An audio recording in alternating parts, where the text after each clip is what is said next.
Hey guys, welcome back to the channel. Nick from ArchCityPLO.com and Arch City Poker. In today's video, we're going to discuss how to improve at poker during a pandemic, since that is obviously affecting all of us right now. And I would like you guys that are followers to be ready to play again once you are able to actually play again. And if you're playing online right now, then this can help you out as well, because I think a lot of players are not playing poker right now. They're going to be very rusty when they get back. I think now is the time more than ever to strike as far as improving, getting ahead of your population if you were behind. If you are ahead, even getting further ahead. So how this video is going to go, I'm going to discuss free and or cheaper methods as far as improvement. I'm going to then discuss methods that might be a little more expensive. If you are very serious about your game, those methods will be worth investing into at some point. And then I'm going to talk about briefly why playing just overall, like getting some hands in, is probably the most important thing. And at the very end, discuss next week's video and the new series that is going to be on this channel once a month, but it's going to be routinely on my new site. And I'm very excited to announce that. I think it's going to be a game changer for a lot of you guys. So first things first, there hasn't been enough consistency with this channel as far as the videos I've posted. Every Thursday, I'm going to release a video. From the time here on out, for the time being, if I'm on vacation or something, or I can't, I'll let you guys know ahead of time. But I want this channel to continue to grow. I want it to be a consistent source of, learning and enjoyment for you poker players. So I look forward to bringing you a video every Thursday. But let's get into the actual topic on hand now, how to improve during a pandemic. So the free and or cheap methods. A couple things you can do. You can use an equity calculator like Flopzilla, Pro Poker Tools. I'm going to actually give you guys a quick example on how you could possibly use that in a very simplified way to improve your game, to review hands that you've played. You also can use a pre-flop app or look at pre-flop charts to help kind of beefing up your pre-flop game, so to speak. Most of you guys, you're making pre-flop mistakes. You're worrying too much about your post-flop game. A lot of the questions I get on here about post-flop questions when your pre-flop game is not even that sound to begin with.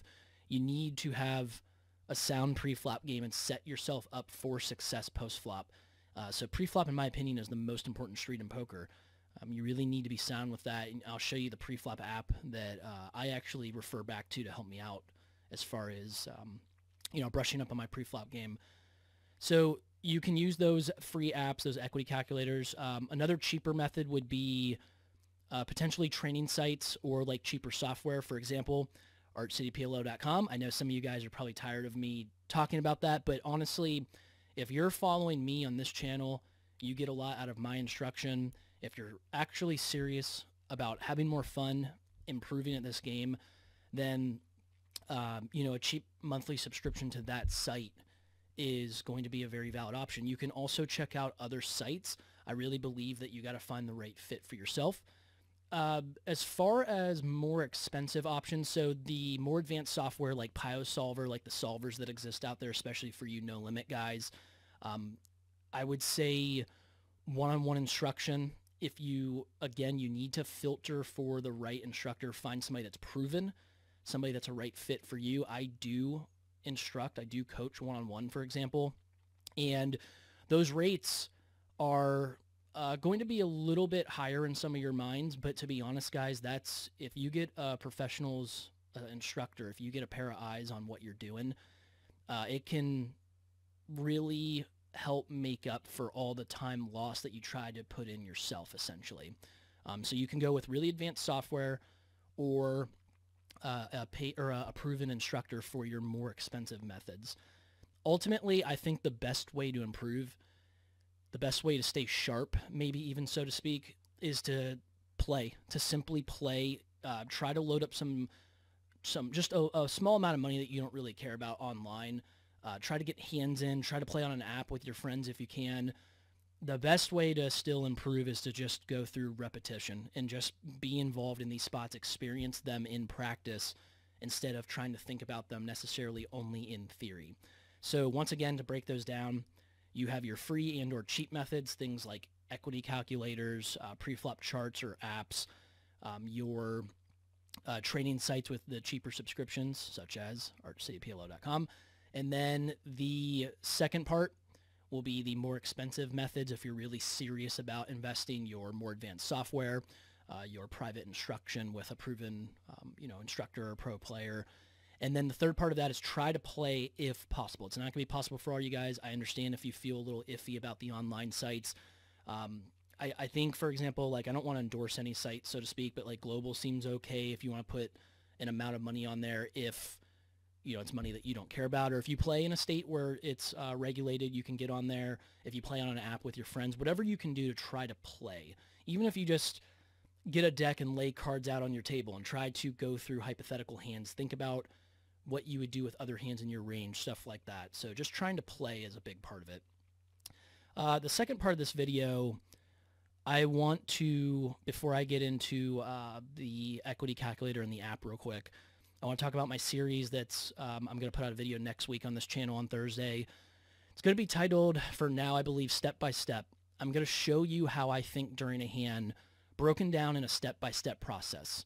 As far as thinking about things like the stack to pot ratio, how that helps me plan the hand out, thinking about things like concepts like who has the range advantage, where does a combo fit within my range? Is it the top third, middle third, bottom third, and how that will help me decide what my plan for the hand is, because most poker players, from what I see, they don't have a plan. They don't know what to do with a hand. They just kind of guess. Some players just do things without having a reason for it, like, well, I have top pair, so I'm going to bet. That's not a reason. I'll get into that in next week's video, though, and I'll show you guys. It's going to be a preview for what you would see on a more regular basis on my website. So having said all that, let's now transition over into the equity calculator and then the preflop app, and I'll show you guys how you can kind of briefly use that as one of your free and or cheap methods of improvement.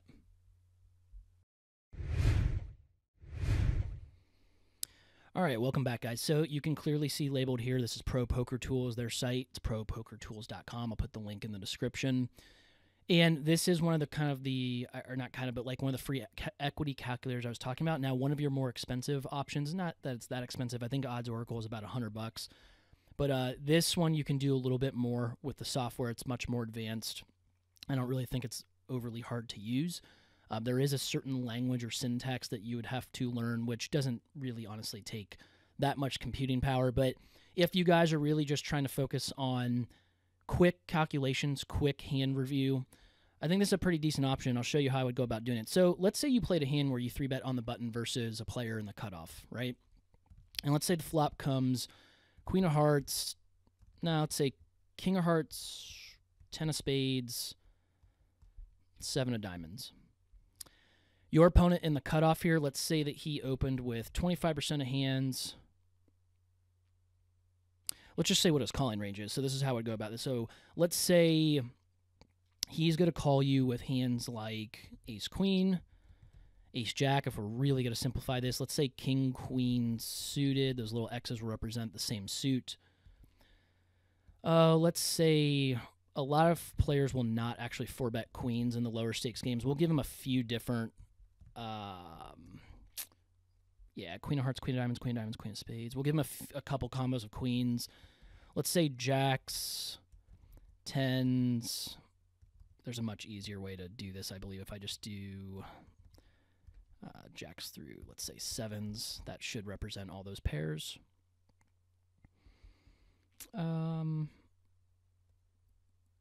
Maybe jack 10 suited, something like that. All right, you guesstimate. You think this is kind of what he has. The reason I'm not listing better combos is he might have 4-bet those, so you see no aces in here, no kings. The way that you would want to go about if you wanted to just say it's a player that never folds, he opens 25% of hands, exclamation point, he cannot have ace-ace, king-king, queen-queen, like basically like that. A little exclamation point represents what you cannot have in a range. But I don't want to get too complicated here. Let's say exactly what we think this particular player calls with. And then let's say, just for the sake of looking at range advantage, let's say you 3-bet aces, kings, queens. Let's add jacks, ace-king, let's say ace-queen suited. And then you're going to have a few bluffs in there. At least you should. Let's say like ace-5 suited, ace 4 suited, ace 3 suited. Let's say roughly about that. Not exactly optimal, but you have some bluffs in there. You have hands at the top of your range. We think this makes some sense. So we go ahead and run it, and you can see that you have a really large range advantage on this king 10-7 board. Now, and let's just assume standard stacks 100 big blinds for now, whether you're playing live or online. What does this mean? What exactly does this number mean? Well, simply put, your range is just worth more. It's pushing more equity. And when you have this large of a range advantage in really any form of poker, but especially in no limit hold'em, we're usually going to want to start betting, or at least we're going to want to be doing the majority of betting. We are the ones that are allowed to take the aggressive action more often because this percentage represents essentially better hands in your range. It can also obviously represent more of the nutty hands in your range, like you can see here. We have top set. We have aces. We have ace king. Our opponent doesn't have those because his pre-flop action denied him those hands. So the next question, and this is kind of how I would go about in the step-by-step process, and this will be more in-depth in that video, but, you know, have the SPR. We know who has the range advantage. Now, what you can do is then move on to the exact combo in your hand and decide, where is this combo in my range? If it's really high up in my range, like the top third, should I probably be betting it? So let's see what ace king does. Ace king, 75% equity, clearly very high up in our range, very clearly a value bet. What about a hand like queens? People say players will say, I don't like 3-betting queens or jacks. I hate when overcards come. Look, guys, in a perfect world, the flop is going to come exactly what you need it every time. But in poker, you're going to have some situations where you do feel a little bit more uncomfortable. The thing is, look how queens are doing against his range. They're doing very well, 71% here. So what this tells me is that a lot of these middling combos, if you're pushing this kind of advantage, if you want to get more advanced into it, you probably could bet really small and bet your whole range and get a lot of value out of the entire range itself. If you don't feel comfortable with a small sizing yet, you don't want to mix sizings, you could size up a little bit. The thing is, when you're looking at certain combos within your range, you need to ask yourself, and I would practice this out loud as you're playing, out loud as you're reviewing right now as I am, what does betting queens accomplish in this spot? Do I get a pair of 10s to call here, like Jack 10 suited, that he can have in his range? Do I get a hand like Ace 10 to call? Do I get pocket jacks to call? If it's the type of player that's going to play very straightforward and that's not going to happen, you don't really need that much protection, considering that really the only card that comes that we probably don't like is an ace. It probably makes sense to actually check this combo, even though it is a little higher up in our range. So you can see that there are no absolutes. A hand could be very high up in your range, and there could be very good reasons for checking it. Generally, though, if you have these middling pairs, if you're kind of middling with your equity, let's say you did 3-bet ace of hearts, queen of hearts here. That was in our range, I believe. Much more middling. If you are within 40 to 60% equity, that usually is going to be a combo that you can consider for a check. Now, like I said, you have such a range advantage here, and you're going to have some bluffs that maybe this is a hand that you fit in as a C-bet. But if you did have some middling combos, if you ever feel in doubt, just ask yourself, where am I at in my range? With this combo, pretty darn middling. It's probably not a terrible spot to consider a check back. Now, like I said, getting more advanced, is it better as a bet as part of your overall strategy with your range in the spot and your range advantage? Probably, but to keep things very simple, if you aren't real comfortable with the concept of range advantage yet, you just want to think about this combo in this spot, pretty middling, probably not a bad spot to check back. What about the few bluffs that we had? A lot of players say, well, I don't like bluffing these hands because if I flop air, which I will a lot of the time, I don't know what to do with them. You can see how low of equity. Let's not do that. Let's do an actual hand here. So, yeah, you can still see how low of equity we have with a hand like ace-5 of hearts here. The thing is, there are going to be some combos there at the bottom of your range. You need to determine if they're good bluffing candidates. And how you can do that is decide, well, do I block enough of my opponent's continues? The ace will block some ace-10, but if he doesn't have ace-king in his range, then it doesn't block a whole lot of ace-king. It blocks some ace-queen and ace-jack as far as his gutters are concerned. So maybe it's not the greatest as far as just pure blocking qualities, but this hand is one of the ones that's so low in our range that everything else is so high up there that this probably has to fit in. So that's where you get a little more advanced into this. If you worked with like a solver, you would see that it would spit out a lot of these really low combos will be bluffed if you don't have enough bluffs in the rest of your range. So like what's another hand that was kind of lower in our range? Like Jack seemed... Yeah, see, just the thing is, like, the pairs are pushing so much equity. So, like, really the hands that you 3-bet, it's really going to be like your ace-queen on this board. Like, this board you just have such a range advantage that you probably should be betting everything. But that would include your bluffs. Even if you did have a little bit of a checking range and you had a different board here, some of those lower baby-suited aces are just the only true bluffs that you have, so you have to fit those in. Doesn't mean that you always need to follow up with a barrel on the turn, but just understand that if you are lower in your range, it could be a bluffing candidate, could be a candidate that you just check back, planning to fold. Think about what you block as far as what your opponents would likely continue with. And that's a good way to figure out what your bluffs are if you really want to be pretty simple about it.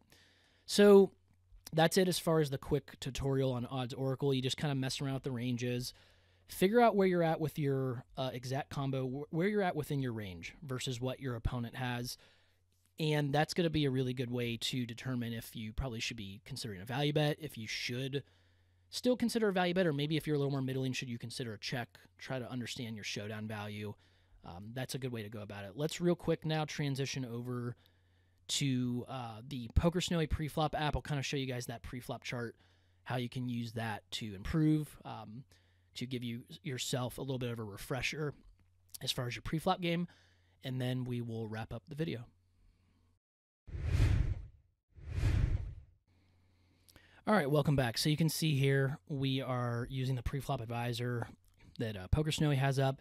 They do have this ad, which I get why they have it pasted on here so that you can check out their subscription plans. That's a piece of it's a more advanced software, one of the more expensive ones that you can look at to seriously improve your game.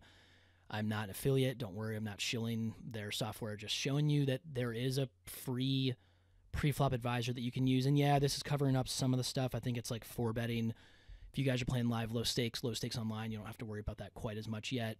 But let's say you just want to figure out what you're supposed to open with. So go to open, and like I said, I'll have the link for these sites in the description here. And this actually works a little bit better on mobile from what I've seen, like on your cell phone. Maybe it works a little bit better just not on my older PC here. But yeah, you basically, what am I opening with? It's a 6-hand table. You can apply it to a 9-hand table as well. But let's say you are in early position. Click on 1, view my preflop advice. And like I said, they're going to have this pasted on here. I think this moves out of the way on maybe a different web browser on your mobile app. But the green will represent all hands that you're always raising with. The number represents a mix. If it's a white box, you raise the number, you raise the percentage or amount of time that the number indicates, and then you would fold the other part of that. So to keep things simple, guys, the 4 here, don't worry about that. Just fold Queen 9 suited from under the gun. Queen Jack offsuit, Snowy claims that we probably should consider opening it from under the gun a quarter of the time. The closer it is to 0, the more that I'll just go with a pure strategy and just fold in that spot. Now, if it's at like 33%, I'll probably go with like half and half, like 50-50. If it's above 50, maybe go pure strategy, go 100%. I'll show you what I'm talking about here, where let's say we open from the button. Yeah, and you can see some bigger numbers here. So like 9-6 suited, I would just go ahead and raise that every time. Same with Queen 5 suited. 10-6 suited, 30, closer to 50 than it is 0. I probably would open 10-6 suited like probably half the time, maybe just sometimes just to have it in there. I'll show you an example where, let's go with facing a raise so you can see what to do if you get a situation where you have to call or 3-bet. So your position's the button. If I can fit it here, yeah, cutoff decides to raise. Yeah, so the yellow boxes, same thing as the white, except the number, percent of time you're going to raise. The opposite of that number, adding up to 100, going to be the percent of time that you call. The yellow is going to represent call. So Queen Jack, you can see here clearly 100% call. King Jack suited, according to Snowy, button against cutoff, 100% re-raise, 3-bet. Ace 9 suited looks like we're mainly 3-betting, sometimes folding. I probably would just mainly 3-bet these two. Ace 7 suited, mix it 50-50. Ace 6 suited, probably just always fold. So this is a really good tool as far as going through, playing around with these scenarios, brushing up on your pre-flop game. Like I said, guys, you got to be strong pre-flop to be a strong player at all post-flop. You really need to have just stronger ranges in general, especially when you guys are playing in a situation where a lot of players are playing way too wide of ranges. You best exploit that by just seeing flops and being on board textures with a stronger range in general. If they're going to make a lot of calling mistakes, you're going to be able to get a lot more value out of them. If they do a lot of folding, you're going to be able to bluff them a lot more often. It's just really hard to play poker post-flop with really just like non-optimal ranges. So I would follow this pretty closely, make small adjustments based on your population. Use the Pro Poker Tools equity calculator or whatever you want as far as the free software. Like I said, visit archcityplo.com if you're looking for cheap kind of training methods. There's a lot of value within the site, guys. If you really are serious about improving, come on over and visit that. If you have questions about the more expensive software, PioSolver, Poker Snowy, Odds Oracle, all of that stuff, you can ask me in the comment section below. Otherwise, I will see you guys next Thursday for the first step-by-step video, I believe, and looking forward to that. Subscribe, all that good stuff, and I will see you guys next time.